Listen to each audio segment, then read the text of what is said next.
Casamento, casamento. O casamento antes era uma necessidade da estrutura social, de interesses, que fugiam muitas vezes ao entendimento da população.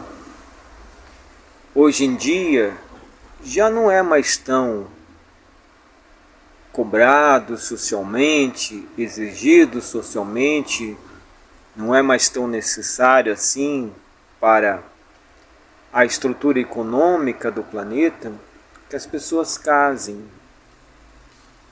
Então hoje, em alguns lugares, em alguns países, o casamento não é mais procurado, não está mais na lista dos sonhos a serem realizados.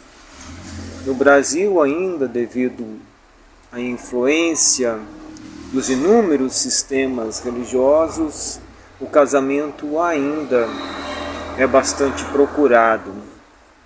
A formatação do casamento e a finalidade dele talvez tenham sofrido grandes transformações nos últimos anos.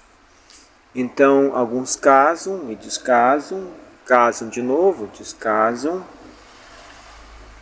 mas dentro da realidade de cada um, para aqueles que estão casados, por exemplo, por que será que alguns casamentos acabam? Por que será que alguns casamentos continuam? Ao longo dos anos, observando os relacionamentos em suas nuances, nos comportamentos individuais e também dentro das estruturas das famílias, muitas vezes via-se pessoas que não se separavam, não porque amavam, porque queriam perpetuar aquela família, dar continuidade àquela família, ou queriam manter as relações, os laços afetivos. Muitos não se separavam no passado por uma questão econômica, por questão de interesses financeiros. Lembro-me de uma mulher extremamente bonita que não se separava do seu marido porque ela não tinha veículo, ela não tinha um carro. E quando ela se afastava dele, ele tirava o carro dela. Então, basicamente, o que mantinha aquele casamento era um carro. Quantos casamentos ainda não existem por questões econômicas? Quando se observa os casamentos de uma forma geral, a maioria são relações kármicas, são relações conturbadas, relações muito difíceis, algumas vezes relações extremamente adoecidas. Não são casamentos no sentido espiritual, são uniões, a maioria das uniões infelizes. Para a sociedade, para as redes sociais, apresenta-se uma face muito bonita, uma face muito agradável na intimidade, lá onde que os olhos da sociedade não enxergam, a realidade costuma ser outra. A pergunta que eventualmente precisamos fazer é por que eu entrei nessa relação, por que ainda me mantenho nessa relação, qual é o sentido que esta relação tem para mim hoje, qual o sentido que ela já teve, qual a minha expectativa, como eu consigo enxergar a continuidade dessa relação. Se é uma relação boa, como manter ela bem? Se é uma relação enferma, compensa investir nela. E como tornar uma relação que adoeceu em uma relação saudável, uma relação onde que haja realmente um compromisso ou uma consciência de respeito entre um e outro. Lembrando que o formato da relação, na forma que a relação se constitui, não socialmente, não na aparência, mas na intimidade mesmo, aquela forma ela reflete nos filhos, na família e, consequentemente, ela reflete na sociedade. Ou seja, uma relação entre um pai e uma mãe, entre dois companheiros, duas companheiras, pode ajudar a adoecer os filhos ou pode ajudar a curá-los, a erguê-los moralmente para que tenham forças para lidar com as questões que são uma necessidade social. Ainda vemos relações que são machistas, são relações de uma ideia patriarcal. Muitas mulheres são inseguras, muitas mulheres vivem de uma forma, às vezes, contraída, retraída, devido à forma da relação que estabeleceram com o pai, com a sua família e, consequentemente, depois com o esposo. Houve uma fragilização na estrutura emocional dessas mulheres quando eram crianças e, quando entram numa relação amorosa, às vezes encontram justamente um companheiro que vai ajudar a machucar mais um cenário interior que já se encontra muito frágil, muito necessitado de um entendimento, de um esclarecimento, de ter uma consciência da pessoa que está naquela condição, às vezes até imatura, às vezes apenas fragilizada, de como lidar consigo mesmo e conseguir ter uma consciência melhor dentro da relação. Porque às vezes um dos membros de uma família ou de um relacionamento amoroso, uma das pessoas envolvidas, não tem consciência de si mesmo diante daquela relação. Não consegue perceber as consequências que aquela relação está trazendo à sua vida emocional, à sua vida espiritual, à sua vida social, enfim, os reflexos, as consequências que aquela relação tem no íntimo, no comportamento, nas demais relações que nós precisamos estabelecer para viver em sociedade. Uma relação saudável tem por base a lealdade. Se não há lealdade, não há uma relação saudável. Se a relação não tem lealdade, então essa relação ela se mantém por conveniências, não porque existe algo realmente relevante para aquela pessoa na relação, emocionalmente falando. Pode ter algo expressivo economicamente, o conforto, porque eu tenho uma boa casa, e se eu me separar os bens materiais acabam se fragmentando. Então é melhor manter a relação de aparências sem ter uma relação espiritual verdadeiramente estabelecida, que é a relação que dá força, que é a relação que ajuda o espírito a se erguer diante das suas próprias fragilidades, para que ele tenha força e energia interna para lidar melhor consigo e com as questões sociais que hoje em dia são bastante desafiadoras para a maioria de nós ou para todos. Se a relação ela é saudável, benéfica, manter ela começa com a lealdade, com o respeito, com a honestidade. Hoje questiona-se muito sobre os formatos de relação, se é uma relação fechada, cárcere privado, se é uma relação aberta. Esse formato, vamos observar que ele tem importância dentro das consequências de cada um, das consequências daquilo que se faz dentro e fora da relação. Sempre tem as nuances, mas o mais importante é a lealdade e o respeito. Não há respeito nem lealdade quando há traição naquele contrato que se estabelece quando a relação começa. Embora não tenha um contrato de papel, mas há um contrato na responsabilidade emocional um para com o outro. E trair esse contrato, infringir esta forma de estabelecer a relação na confiança, quando isso acontece, é uma covardia da nossa parte, uma vez porque vamos estar lidando com aquilo que o ser humano tem de mais precioso, de mais importante, que é o sentimento. Nós somos constituídos por esses sentimentos.